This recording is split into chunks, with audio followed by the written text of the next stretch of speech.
তো একটা রুহু, তোমার আমার রুহটারে যদি আমার মালিক ঘুরাইয়া শুকুরের বাচ্চার মধ্যে ঢুকাইয়া দিত, তুমি আর আমি একটা শুকুরের বাচ্চা হইয়া দুনিয়ার বুকে জন্ম হইয়া যাইতাম। তোমার আমার রুহটারে আমার মালিক হিন্দুর ঘরেও ঢুকায় নাই, খ্রিস্টানের ঘরেও ঢুকায় নাই, ইহুদির ঘরেও ঢুকায় নাই, কুকুরের মধ্যেও দেয় নাই, গরুর মধ্যেও দেয় নাই, শুকুরের মধ্যেও দেয় নাই। তোমার আমার রুহটারে আমার মালিক দয়া মায়া করে মুসলমানের ঘরের মধ্যে ঢুকায় দিছে। এই যে তোমার আমার প্রতি একটা মালিকের দয়া। ও মুসলমান, ও মা বোনেরা, চক্ষুটা বন্ধ করিয়া একটাবারও কি চিন্তা করলা না? আজকে হিন্দু মুসলমান হইতে চাইলে ইচ্ছা করলেও কিন্তু হইতে পারে না। সামাজিক অনেক বাধা বিপত্তি আছে, অনেক কষ্ট আছে। একজন খ্রিস্টান ইচ্ছা করলেও মুসলমান হইতে পারে না, সমাজের অনেক বাধা আছে। একজন মুসলমান হইতে আমাদের কোনো দরখাস্ত লাগে নাই, আমাদের কোনো আরজি পেশ করা লাগে নাই। বিনা দরখাস্তে তোমারে আমারে আমার মালিক মুসলমানের ঘরে বাধা ঢোকা দিল। আজকে তুমি আমি মুসলমানের সন্তান, কিন্তু মুসলমানের সন্তান হওয়ার পরেও আমি আমার মালিকের দরবারে আত্মস্যালেন্ডার করলাম না, আমরা স্যালেন্ডার হইলাম না, আত্মসমর্পণ করলাম না। তাহলে আমি আপনি কেমন মুসলমান? এখনো কেন আমরা মুসলমান হয়েও আল্লাহ আল্লাহ রসুলের কাছে আত্মসমর্পণ করলাম না, স্যালেন্ডার হইলাম না? আমরা কেমন মুসলমান হইলাম? এই জন্য আল্লাহ রাব্বুল আলামিন যেহেতু আমাদেরকে বিনা দরখাস্তে মুসলমানের ঘরে জন্ম দিয়েছেন, মুসলমান হলেই হবে না, শুধু ঈমান আনলেই হবে না, ঈমানের কাজ করা লাগবে। এই জন্য আল্লাহ রাব্বুল আলামিন ঈমানদারদেরকে ডাক দিয়েছেন, ও ঈমানদার, আমি আল্লাহরে ভয় করো, ভয় করার মতন ভয় করো।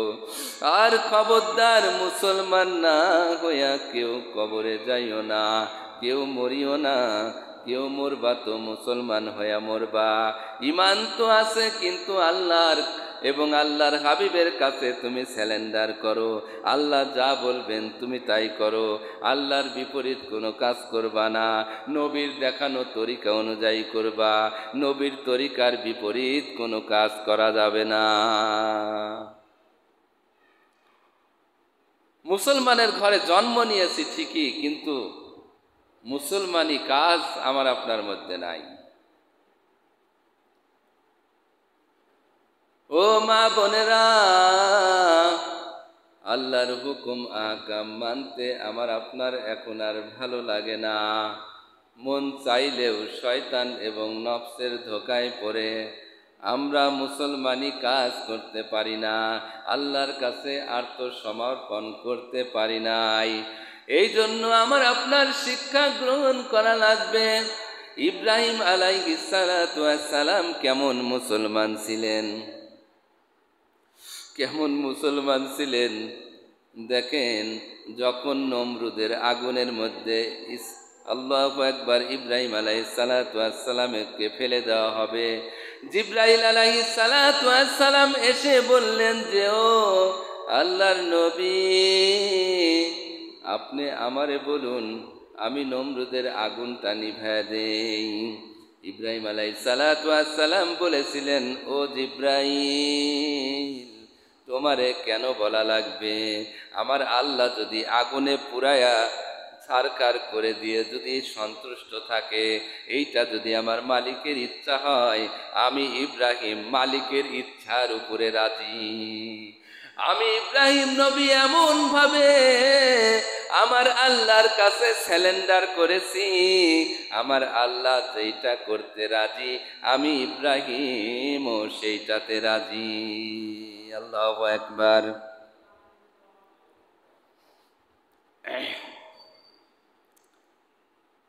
আল্লাহু আকবার, আল্লাহু আকবার। এরপরে যখন ৮০ বছর বয়সে একটা সন্তান হইল ইসমাইল আলাইহিস সালাম।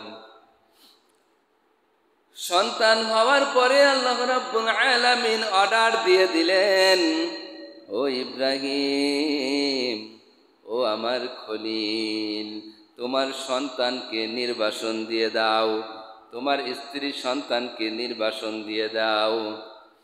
আল্লাহ পাক পরীক্ষা করলেন, ও ইব্রাহিম আমার খলিল, তুমি কেমন মুসলমান আমি একটু দেখতে চাই, তোমার একটু পরীক্ষা করতে চাই, তুমি কেমন স্যালেন্ডার করেছো, তুমি কেমন আত্মসমর্পণ করেছো, তোমার সন্তানকে নির্বাসন দিয়ে দাও। অর্ডার পাওয়ার সঙ্গে সঙ্গে সন্তান ও স্ত্রীকে নিয়ে মরুভূমির মধ্যে মক্কা নগরীতে চলে গেলেন। মক্কা নগরী তখন মরুভূমি, আর মরুভূমিতে ছাওয়া ছিলেন, সব জায়গায় মরুভূমি, কোনো পানির ব্যবস্থা ছিলেন না, কোনো খাদ্যর ব্যবস্থা ছিল না। মরুভূমি আর মরুভূমি, ওই মরুভূমির মাঝে মাঝে পাহাড় ছিলেন, কোনো পানির ব্যবস্থা ছিলেন না, খাদ্যের ব্যবস্থা ছিলেন না। যখন সন্তান এবং স্ত্রীকে রেখে আসার জন্য গেলেন, যখন রেখে চলে আসতেছিলেন, তোমাদেরকে এখানে রেখে গেলাম, তখন ইব্রাহিম আলাইহিস সালাতু ওয়াস সালামের স্ত্রী হাজেরা আলাইহিস সালাতু ওয়াস সালাম বললেন, ও স্বামী, এই জায়গায় আপনি যে রেখে যাচ্ছেন, আমাদের কাছে তো অল্প পানি এবং অল্প খেজুর আছে, এইটা খেয়ে আমরা কতদিন এখানে জীবিত থাকব? আমরা তো এখানে মারা যাব, আমাদের তো খাদ্যও নাই, পানিও নাই, আপনি তো আমাদের রেখে চলে যাবেন, আমাদের কি উপায় হবে? ইব্রাহিম আলাইহিস সালাতু ওয়াস সালাম কোনো কথা বলে না, আবারও বলে, আবারও কথা বলে না। তৃতীয়বার আবার বললেন, ও নবী, আপনি তো আল্লাহর অর্ডার ছাড়া কিছু করেন না, এই মরুভূমির প্রান্তরে যে আমাদেরকে রেখে যাচ্ছেন, এইটা আপনারই ইচ্ছা না আপনার আল্লাহর ইচ্ছায় আপনি রেখে যাচ্ছেন? তবুও ইব্রাহিম আলাইহিস সালাতু ওয়াস সালাম কেমন মুসলমান ছিলেন, কেমন আত্মসমর্পণকারী ছিলেন, কেমন স্যালেন্ডারকারী ছিলেন। ইব্রাহিম আলাইহিস সালাতু ওয়াস সালাম পিছনের দিকে তাকাইলেন না, সামনে যাইতে যাইতেই বলতেছেন, যাইতে যাইতেই তার আঙ্গুলটা আসমানের দিকে উঠায়া দেখায় দিলেন, আল্লাহর অর্ডারে তোমাদেরকে রেখে যাচ্ছি। আদরের সন্তান বনবাসে নির্বাসন দিয়ে চলে যাচ্ছে, মরুভূমির মধ্যে নির্বাসন দিয়ে চলে যাচ্ছে, সন্তানের মহাব্বত আসবে, এর কারণে তিনি পিছনে আর ফিরে তাকালেন না, চলে গেলেন। আল্লাহু আকবার, আল্লাহু আকবার। তখন হাজেরা আলাইহিস সালাতু ওয়াস সালাম, সে আবার কেমন মুসলমান ছিলেন, তিনি বললেন, যদি আল্লাহ পাকের অর্ডার হয়ে থাকে, তাহলে আমার এবং আমার সন্তানের জিম্মাদার আমার মালিক হয়ে যাবে, আমার তাহলে কোনো চিন্তা নাই, আমার কোনো পেরেশানি নাই, আমার কোনো ভাবনা নাই।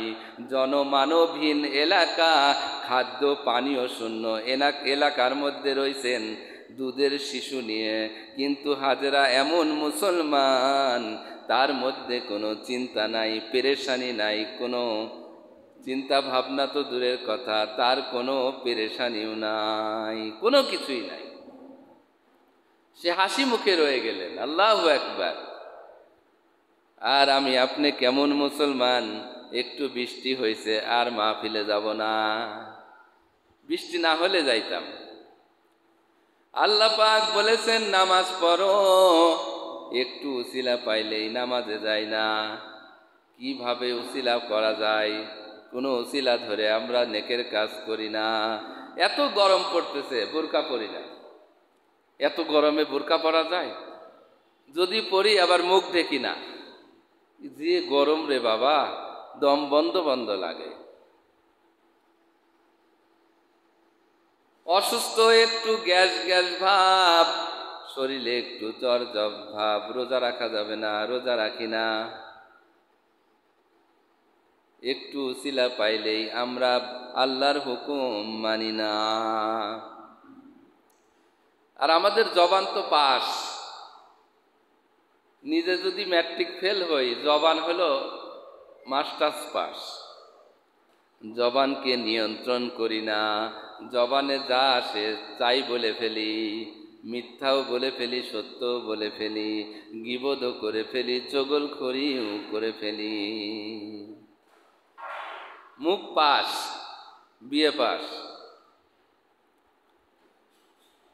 তারা কেমন মুসলমান ছিল, আমি আপনি কেমন মুসলমান? তারা আল্লাহর হুকুম হইলে দুনিয়ার দিকে আর পিছন ফিরে তাকাইতেন না। তারা ছিলেন কেমন মুসলমান? ও মা বোনেরা, মুসলমান কেমন আত্মসমর্পণ করবে এই সম্পর্কে একটা হাদিস আপনাদের সামনে, 3টা হাদিস পড়েছি। তার মধ্যে প্রথম নম্বর হাদিস, 1 নম্বরে আল্লাহর হাবিব সাল্লাল্লাহু আলাইহি ওয়াসাল্লাম বলেন, আদ-দুনিয়া সিজনুল মুমিন ওয়া জান্নাতুল কাফির। আল্লাহর নবী সাল্লাল্লাহু আলাইহি ওয়াসাল্লাম বলেছেন, দুনিয়াটা মুমিনদের জন্য হইল কারাগার, জেলখানা, আর কাফেরদের জন্য হইল বালাখানা। এই কথার উদ্দেশ্য কি? মুমিনদের জন্য দুনিয়াটা কেমন করিয়া কারাগার, জেলখানা।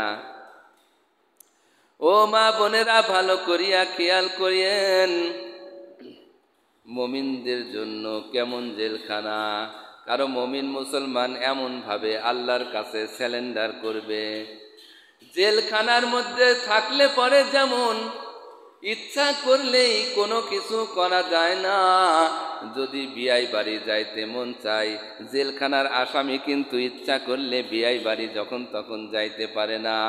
জেলখানার আসামির যদি বিরিয়ানি খাইতে ইচ্ছা করে, ইচ্ছা করলেই কিন্তু সে যখন তখন বিরিয়ানি খাইতে পারে না। জেলখানার আসামি যখন তখন ইচ্ছা করলে যার তার সাথে গল্প গুজব করতে কিন্তু পারে না। মন চায় কিন্তু পারে না। মন চায় মেয়েদের সাথে আড্ডা দিতে, কিন্তু জেলখানার আসামি ইচ্ছা করলেই পারে না। চাহিদা আছে কিন্তু চাহিদা পূরণ করার শক্তি নাই। জেলখানার আসামি ইচ্ছা করলেই ফুচকা খাইতে পারে না। জেলখানার আসামি ইচ্ছা করলেই সুদ ঘুষ খাইতে পারে না। জেলখানার আসামি ইচ্ছা করলেই পুলিশের গায়ে বাড়ি দিয়ে পালাইতে পারে না। ইচ্ছা করলেই কোনো জায়গা বেড়াইতে পারে না। জেলখানার আসামি থেকে ইচ্ছা শক্তিকে এমনভাবে হরণ করা হয়েছে। এই জন্যই আল্লাহর হাবিব সাল্লাল্লাহু আলাইহি ওয়াসাল্লাম বলেন, দুনিয়াটা হলো মুমিনদের জন্য জেলখানা। কারণ মুমিন মুসলমান এমনভাবে আল্লাহর কাছে স্যালেন্ডার করে, ইচ্ছা করলে সে পারে না, অনেক কিছুই ইচ্ছা করলে পারে না। ইচ্ছা করেছে রোজার দিনে খানা খাইবে কিন্তু পারে না। ইচ্ছা করেছে আজকে আজান হয়ে গেছে নামাজ পড়ব না, কিন্তু পারে না। ইচ্ছা করলে চাহিদা আছে সুন্দরী মেয়ের সাথে গল্প গুজব করা, জেনা ব্যভিচার করা, ইচ্ছা আছে, চাহিদা আছে, কিন্তু পারে না। ইচ্ছা করলেই তারা পারে না, কারণ তারা স্যালেন্ডার করেছে আল্লাহর কাছে। আল্লাহর কাছে স্যালেন্ডার করার কারণে সে ইচ্ছা করলেই যা ইচ্ছা তাই করতে পারে না। যেমন ওই ঘোড়া মুখে লাগাম লাগানোর কারণে সে ইচ্ছা করলেও যেই দিকে ইচ্ছা সেই দিকে যাইতে পারে না। আল্লাহ যেই দিকে যাইতে বলে, অর্থাৎ সোয়ারি যেই দিকে যাইতে বলে সেই দিকেই ঘোড়ার যাইতে হয়। ঠিক সেই রকমই মুসলমান আল্লাহর কাছে স্যালেন্ডার, আত্মসমর্পণ করার কারণে মুসলমান যা ইচ্ছা তাই করতে পারে না। যখন সুদ খাইতে যায় তখন মুসলমানের বাধা আসে, আমি তো আল্লাহর কাছে স্যালেন্ডার করেছি, আমি ইচ্ছা করলেই তো সুদ খাইতে পারি না। যখন ঘুষ তার সামনে আসে, চাহিদা আছে কিন্তু সে খাইতে পারে না, কারণ সে স্যালেন্ডার করেছে। মদ তার সামনে আসে, মদ ইচ্ছা করলেই সে খাইতে পারে, কিন্তু আল্লাহ পাকের কাছে স্যালেন্ডার করেছে বিধায় খাইতে পারে না। ইচ্ছা করলেই জেনা ব্যভিচার করতে পারে। সুন্দরী মেয়েও আছে, মেয়েরও সুন্দরী যুবক আছে, কিন্তু ইচ্ছা করলেই পারে না। কেন পারে না? কারণ আল্লাহর কাছে স্যালেন্ডার করেছে। ইচ্ছা করলেই সে গুনাহ করতে পারবে না, কারণ ইচ্ছা শক্তি আল্লাহ আল্লাহ রসুলের কাছে সমর্পণ করেছে, সে স্যালেন্ডার করেছে, ইচ্ছা শক্তি হরণ করা হয়েছে, সে ইচ্ছা করলেই গুনাহ করতে পারবে না। এর জন্য মুসলমান গুনাহ থেকে বিরত থাকে, মুসলমান গুনাহ থেকে ফারেক থাকে, নিজেকে পৃথক রাখে। আর কাফেরদের জন্য কেমন করিয়া এই দুনিয়াটা বালাখানা, জান্নাতের সাথে আমার রাসূল তুলনা করেছেন। কেন জান্নাতের বাগান? কারণ তারা ইচ্ছা করলেই যা ইচ্ছা তাই পারে। ইচ্ছা করলেই সুন্দরী মেয়েদের নাচ গান দেখতে পারে, ইচ্ছা করলেই মদ পান করতে পারে, ইচ্ছা করলেই জিনা ব্যভিচার করতে পারে, ইচ্ছা করলেই হারাম খাইতে পারে, ইচ্ছা করলেই গালিগালাজ করতে পারে, ইচ্ছা করলেই মিথ্যা বলতে পারে। দুনিয়াতে তার স্বাধীনতা আছে, সে যা ইচ্ছা তাই করতে পারে। এই জন্য দুনিয়াটাই তার বালাখানা। এই জন্য আল্লাহর হাবিব সাল্লাল্লাহু আলাইহি ওয়াসাল্লাম বলেছেন, মুমিন মুসলমানদের জন্য, মুমিনদের জন্য এই দুনিয়াটা হইল কারাগার, জেলখানা, আর কাফেরদের জন্য এই দুনিয়াটা হইল বালাখানা।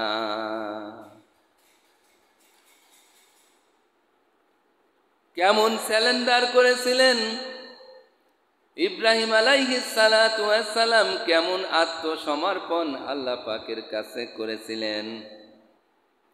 স্বপ্নে দেখলেন তার প্রিয় বস্তু আল্লাহর কাছে কুরবানি করা লাগবে। স্বপ্ন দেখার পরে উট দুম্বা কত কিছু তো আল্লাহর দরবারে কুরবানি করলেন।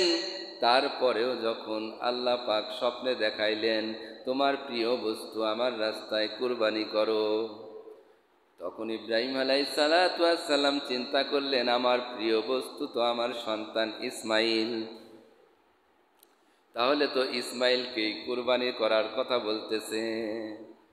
কেমন মুসলমান ছিল, 80 বছর বয়সে আল্লাহ পাকের কাছে দোয়া করে করে একটা সন্তান উপহার পেয়েছেন। সেই সন্তানকে কুরবানি দেওয়ার কথা আল্লাহ পাক বলতেছেন। ইব্রাহিম আলাইহিস সালাতু ওয়াস সালাম কোনো চিন্তা করেন নাই, কোনো ভাবনা করেন নাই, কোনো পেরেশানি নাই, সন্তানের দরবারে চলে গেলেন সন্তানকে কুরবানি করার নিয়তে।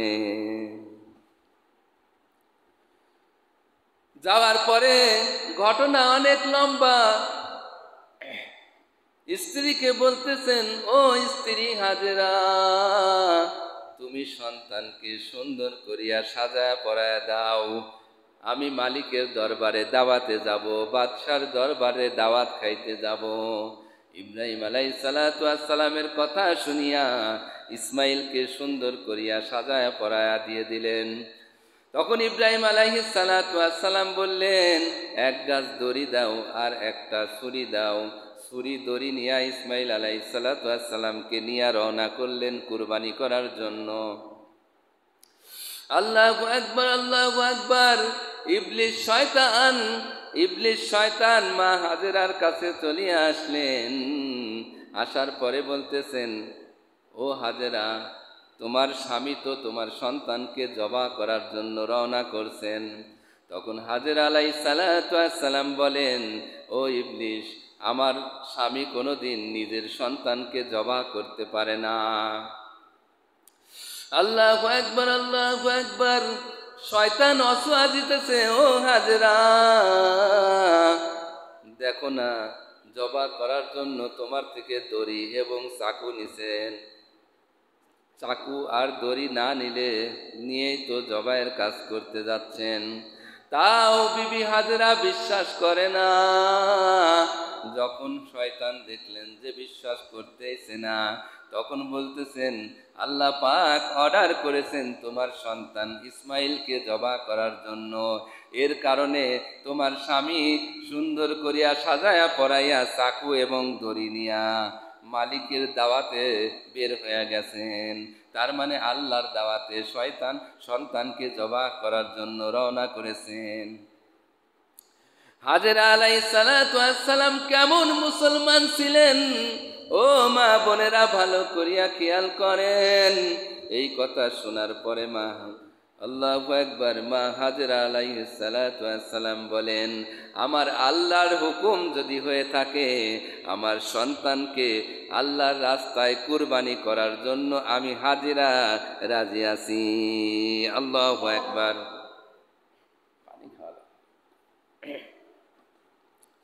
আমি হাজেরা রাজি, আমার আল্লাহর যে ইচ্ছা আমি হাজেরারও সেই ইচ্ছা। কারণ আমি মুসলমান, আমি আল্লাহর কাছে আত্মসমর্পণ করেছি, সারেন্ডার করেছি।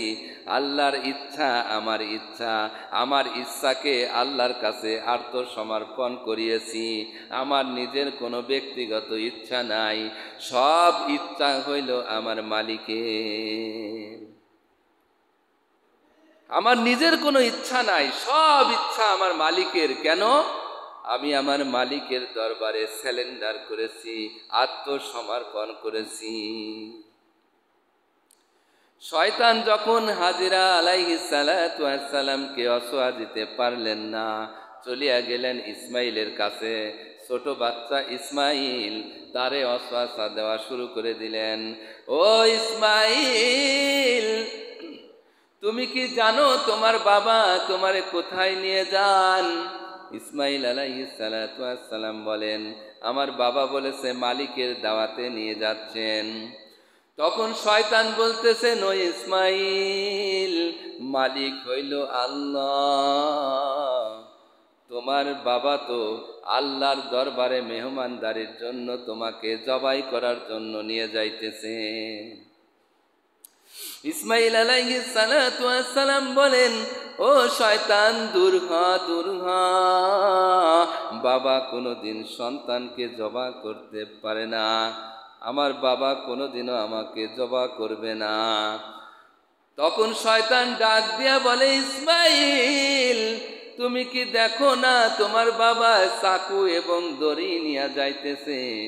ওই ফাঁকা ময়দানে গিয়ে তোমার হাত পা বেঁধে তারপরে ছুরি চালায় তোমারে জবাহ করবে। ইসমাইল আলাইহিস সালাতু ওয়াস সালাম বলে, না না ও শয়তান, আমার বাবা কোনোদিন আমাকে জবাহ করবে না, দড়ি চাকু হয়তো অন্য কোনো কাজের জন্য নিয়ে যাইতেছে। শয়তান তখন বলতেছেন, ও ইসমাইল, আল্লাহ পাকের হুকুম হয়ে গেছে তোমাকে কুরবানি করার জন্য। তোমাকে কুরবানি করার জন্য তোমার পিতা রাজি হয়ে গেছে। তোমাকে কুরবানি করার জন্য তোমার পিতা দড়ি এবং চাকুনিয়া যাইতেছে, তোমারে জবাহ করবে।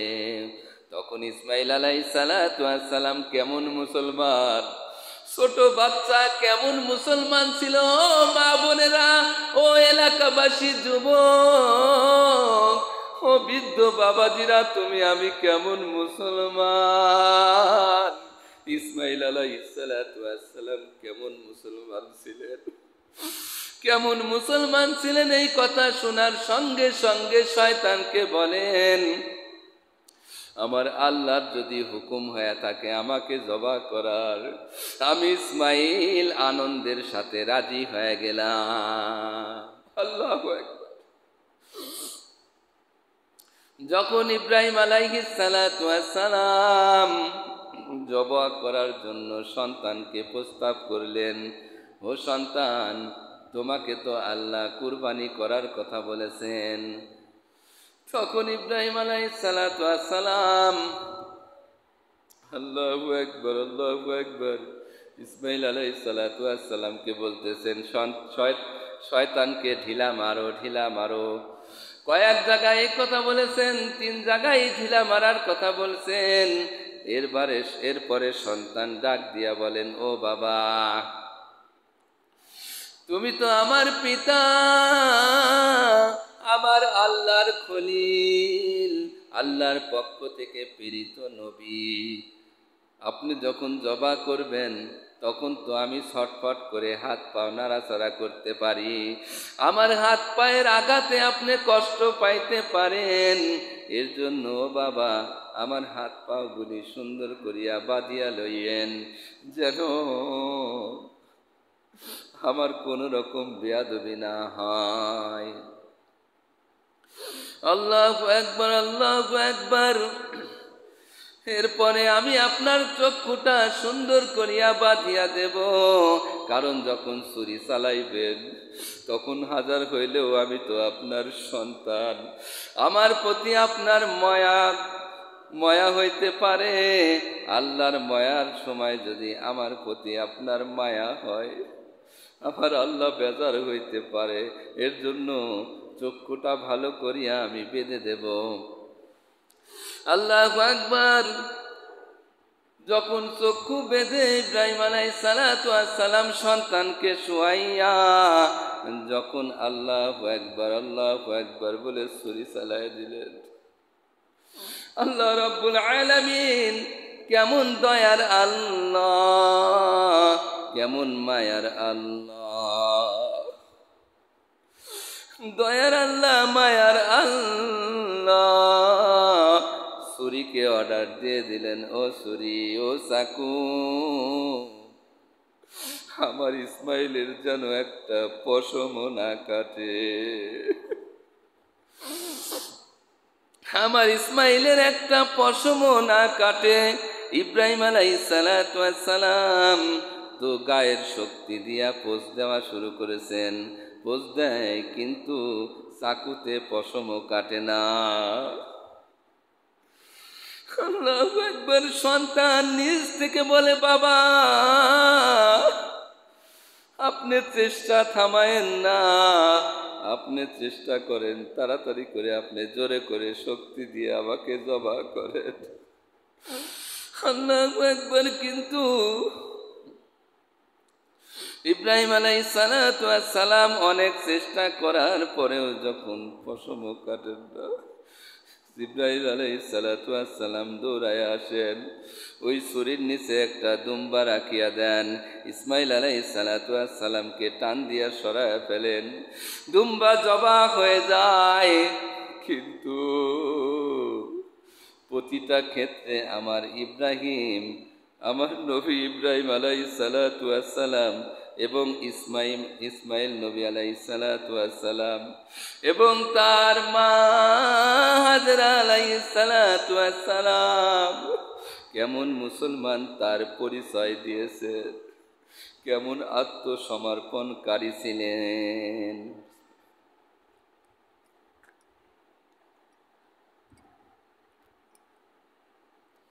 কেমন আত্মসমর্পণকারী ছিলেন। আল্লাহ যা বলেন, আল্লাহর হুকুম মানার জন্য তারা কখনো দুনিয়ার দিকে তাকায় না।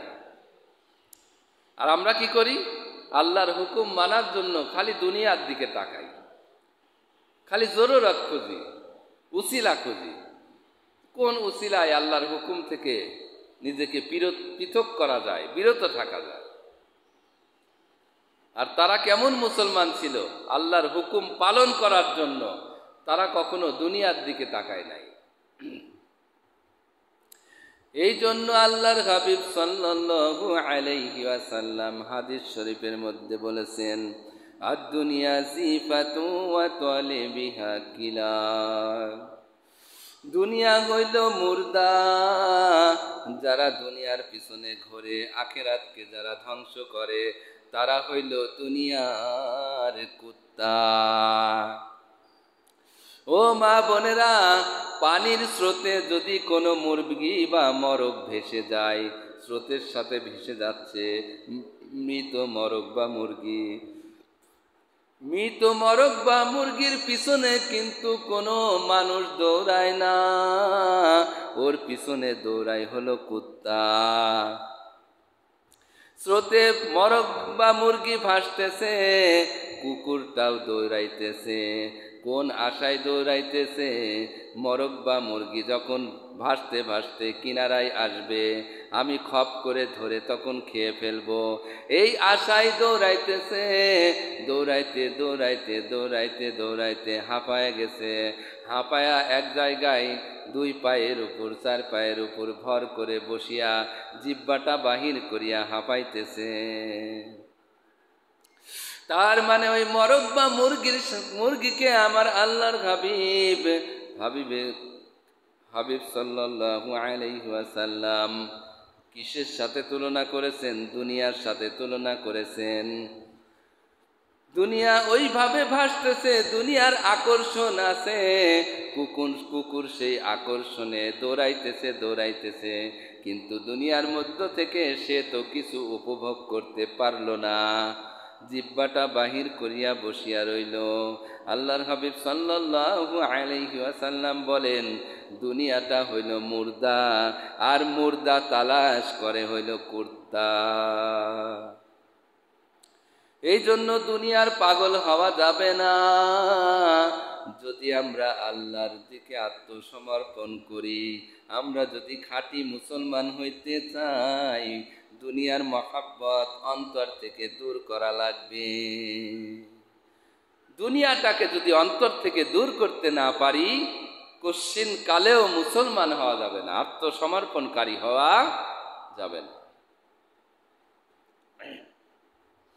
এই জন্য আল্লাহর হাবিব সাল্লাল্লাহু আলাইহি ওয়াসাল্লাম বলেন, দুনিয়া আর আখিরাত হইল দুই সতীনের ন্যায়।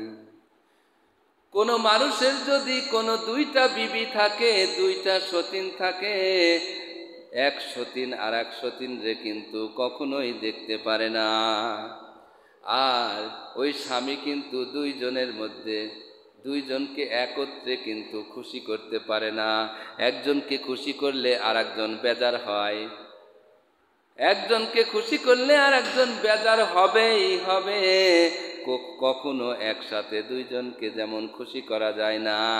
আল্লাহর হাবিব সাল্লাল্লাহু আলাইহি ওয়াসাল্লাম বলেন, দুনিয়া এবং আখিরাত দুইটাই দুই সতীনের ন্যায়, একটাকে খুশি করলে আর একটা বেজার হবেই হবে। অর্থাৎ আমি যদি দুনিয়ার খুশি চাই, তাহলে আল্লাহর বেজার হবে। দুনিয়ারকে খুশি করতে গেলে আল্লাহ বেজার হবে, আবার আল্লাহকে খুশি করতে গেলে দুনিয়ার কিছু লস হবেই হবে। এখন যদি আমি পর্দা করতে চাই, তাহলে অনেকের স্বামী বেজার হবে, অনেকের দেবর বেজার হবে, অনেকের ভাসুর বেজার হবে, অনেকের প্রতিবেশী বেজার হবে, ঠিক কিনা? আমি যদি খাঁটি নামাজি হইতে চাই, তাহাজ্জুদ গুজার হইতে চাই, অনেক পরিবারে আছে, যদি ওই পরিবারের মধ্যে কোনো মেয়ে কোনো স্ত্রী যদি সঠিকভাবে সময় নিয়ে বন্দেগী করা শুরু করে, সকালে কোরআন তেলাওয়াত শুরু করে, বেশি সময় বন্দেগী করে, দেখবেন শ্বশুর বেজার হয়, শাশুড়ি বেজার হয়। স্বামী যদি ইবাদত গুজারি না হয়, আল্লাহর পাগল না হয়, স্বামী পর্যন্ত বেজার হয়। আর যদি বতরের সময় আসে, তাহলে তো নামাজ পড়ারই টাইম নাই। স্বামী কয় নামাজ পড়া লাগে না, এত সময় লাগে নামাজ পড়তে, বলে কি বলে না? এই জন্য মা বোনেরা, যদি আপনি আল্লাহকে খুশি করতে চান, তাহলে দুনিয়া বেজার হবেই হবে। যদি কোনো চাকরিজীবী ঘুষ না নেয়, তাহলে অন্যান্য অফিসাররা বেজায় হয় কি হয় না? এই জন্য দুনিয়া অর্জন করতে হলে আখেরাত বেজার হয়, আখেরাত অর্জন করতে হলে দুনিয়া বেজার হয়। দুনিয়া এবং আখেরাতকে একত্রে খুশি করা যায় না, একত্রে অর্জনও করা যায় না। আপনি যদি দুনিয়া অর্জন করতে চান, তাহলে আখেরাতের ক্ষতি হবে, আর যদি আখেরাত অর্জন করতে চান, তাহলে দুনিয়ার ক্ষতি হবে। এই জন্য সিদ্ধান্ত নেন, আপনি কি দুনিয়া অর্জন করতে চান না আখিরাত অর্জন করতে চান? আল্লাহ রাব্বুল আলামিন কিন্তু আপনাকে আমাকে দুনিয়া অর্জন করার জন্য দুনিয়ায় পাঠান নাই। আল্লাহর হাবিব সাল্লাল্লাহু আলাইহি ওয়াসাল্লাম হাদিস শরীফের মধ্যে বলেন, আর দুনিয়া মাজরাতুল আখিরা, দুনিয়া হলো আখিরাতের ফসল কামাই করার জায়গা। দুনিয়া কিন্তু দুনিয়া কামাই করার জায়গা না, আখিরাতের ফসল কামাই করার জায়গা। দুনিয়ার মধ্যে চলতে হবে, দুনিয়ার মধ্যে খাইতে হবে, পড়তে হবে, বসতে হবে, উঠতে হবে, দুনিয়ার মধ্যে চলাফেরা করতে হবে, কিন্তু দুনিয়ার কাদা গায়ে লাগা যাবে না। চলতে হবে বায়াম মাছের মতন। বায়াম মাছ যেমন পুকুরের মধ্যে, নদীর মধ্যে, বিলের মধ্যে থাকে, বায়াম মাছ কিন্তু একেবারে কাদার নিম্ন স্তরে থাকে, একেবারে কাদার মধ্যে থাকে, কিন্তু বায়াম মাছ কিন্তু কাদা গায়ে লাগায় না। কাদার মধ্যে থাকে কিন্তু কাদা গায়ের মধ্যে লাগায় না। কেন গায়ের মধ্যে কাদা লাগায় না? যেইভাবে নিজেকে বায়াম মাছ হেফাজত করে, আমাকে আপনাকেও ওইভাবে হেফাজত হইতে হবে। থাকবো দুনিয়ার মধ্যে, থাকবো সুদখোরের মধ্যে, থাকবো ঘুষখোরের সাথে, থাকবো জেনা ব্যভিচারখোরের সাথে, থাকবো বেনামাজির সাথে, থাকবো বেরোজাদারের সাথে, থাকবো সামর্থ্য থাকতে থাকতে কোরবানি দেয় না, যাকাত দেয় না, এমন মানুষের সাথে আমিও বসবাস করব, আপনিও বসবাস করবেন। কিন্তু দুনিয়ার কাদা গায়ে লাগানো যাবে না। বেনামাজির সাথে মিশে নামাজ ত্যাগ করা যাবে না, বেরোজাদারের সাথে মিশে রোজা ত্যাগ করা যাবে না, বেজাকাত দেনে আলীর সাথে থেকে জাকাত না দেওয়া যাবে না। কোরবানি যারা দেয় না, সামর্থ্য আছে, মিশবো তাদের সাথে, কিন্তু কোরবানি দেব। থাকবো মদখোরের সাথে, কিন্তু মদ পান করব না। থাকবো ঘুষখোরের সাথে, কিন্তু ঘুষ খাবো না। অর্থাৎ দুনিয়া থেকে নিজেকে পৃথক করা লাগবে। থাকবো দুনিয়াদারের সাথে, কিন্তু দুনিয়া থেকে নিজেকে পৃথক রাখতে হবে, বায়াম মাছের মতন পৃথক রাখতে হবে। আল্লাহু আকবার, আল্লাহু আকবার। এই জন্য মা বোনেরা অনেকেই কোরবানির মাসালা জানেন না, অনেকের পরিবারও কিন্তু কোরবানির মাসালা জানে না। অনেক সমস্যা, কোরবানি সম্পর্কেও অনেক সমস্যা। কোরবানি দেওয়া হলো ওয়াজিব, নেশাব পরিমাণ মাল থাকলে কোরবানি অবশ্যই দিতেই হবে, ওয়াজিব, না দিলে গোনা হবে। কি পরিমাণ মাল? নেশাব পরিমাণ মাল। অনেকে আছে, অনেকের পিতা আছে, পিতা আলাদা খায়, সংসার আলাদা, রোজগার আলাদা, খায়ও আলাদা। দুইটা সন্তান আবার একই বাড়িতে, দুইটা সন্তানও আবার পৃথক পৃথক, ওরাও আবার ইনকামও আলাদা, খায়ও আলাদা। তাহলে তিনটা পরিবার হইল। তিনটা পরিবারেরই নেশাব পরিমাণ মাল আছে, কিন্তু কি করে? একটা কোরবানি দেয়, বাবার নামে দিয়ে দিলাম, কিন্তু বাকি দুই সন্তানের তো কোরবানি হইল না। এই জন্য কোরবানি যার উপরে ওয়াজিব, এটা বুঝতে হবে যে কার উপরে কোরবানি ওয়াজিব হয়েছে, এটা বুঝে তারপরে কোরবানি দিতে হবে। আমি যদি নেশাব পরিমাণ মালের মালিক হই, যদি আমার আয় রোজগারও না থাকে, আমি যদি পেনশন পায়া যদি আলাদাও হয়ে যায়, এরপরেও আমার উপরে যদি আমার নিসাব পরিমাণ মালের কারণে আমার যদি ওয়াজিব হয়ে থাকে, কোরবানি দিতেই হবে। আবার আমার সন্তান আলাদা, ওনার উপরেও কোরবানি ওয়াজিব হয়েছে। এই জন্য বুঝতে হবে যে কার উপরে কোরবানি ওয়াজিব। স্ত্রী ও স্বামী দুইজনের উভয় ব্যবসা আছে, ভালো করে বুঝবেন। যদি আলাদা ব্যবসা থাকে, যে স্বামীর আলাদা ব্যবসা, স্ত্রী আলাদা ব্যবসা করে, সেক্ষেত্রে স্ত্রীর আলাদা সম্পদ আছে, তিনি সম্পদের মালিক, নিসাব পরিমাণ মাল আছে, তাহলে কোরবানি স্ত্রীর আলাদা দিতে হবে, স্বামীর আলাদা দিতে হবে, দিতেই হবে। অথবা যে গহনা আছে, সেই গহনার মালিক স্ত্রী নিজে, দেনমোহরের মাধ্যমে গহনা হয়েছে, বা স্ত্রী কিছু সেলাই মেশিন বা বিভিন্ন কাজ বা কিছু উপহার সামগ্রী সন্তান অথবা স্বামীর কাছ থেকে পেয়েছেন, কিছু হাদিয়া পেয়েছেন, এর কারণে কিছু সম্পদের মালিক হয়েছেন। যদি এই পরিমাণ মালিক থাকে, তাহলে স্ত্রীকে আলাদা কোরবানি দিতে হবে, কারণ সে সম্পদের মালিক, নেশাব পরিমাণ মালের মালিক হয়েছেন, এর কারণে কোরবানি দিতে হবে। নেশাব পরিমাণ মাল কাকে বলে তো সবাই জানি, 7.5 তোলা বা 7.5 ভরি সোনা।